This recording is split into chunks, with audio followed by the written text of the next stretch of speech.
I was fired in 2003 from a church, and I'm really glad social media wasn't around during that time. I don't know what that would have been like or what I might have inflicted on people, but I was in a lot of pain, and I think a lot of us are working out our pain publicly today, particularly when it comes to matters of spiritual abuse. And I know for years I looked for people to sort of validate what had happened to me. And the reality is something really painful did happen to me, and I needed to take that seriously. But to do the deeper healing work, I had to turn within. I had to shift my gaze to the trauma within. I often say abuse is what happens to you, or neglect, or other things. Trauma is what happens within you. And trauma is the Greek word for wound. I had to turn my attention to the wound that I was carrying within. And the reality is I was a pastor and therapist out in San Francisco, and I landed in the hospital. I tell that story pretty vulnerably. Do you know the book, The Body Keeps the Score? Like, my body kept the score, and I landed in a Mexican hospital, my system septic, at 42 years old. So my body was carrying all the undealt with pain. And the crazy thing is I was the one telling everyone else to do the work, but I was ignoring some of the work inside of me. There are these times where God brings you to your knees, right? Like, I think it would have been harder if it was just me on my own doing it. But I think when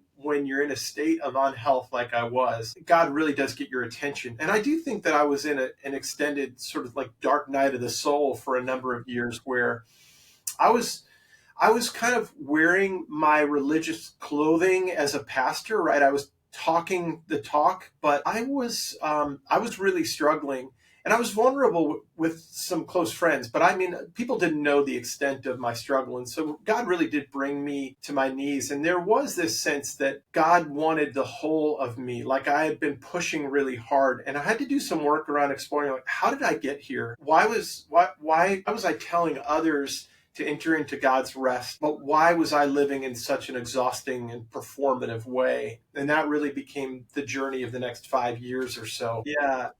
Yeah, this sort of became the frame for the book. And it's fun because, these are questions that I've been working with for a number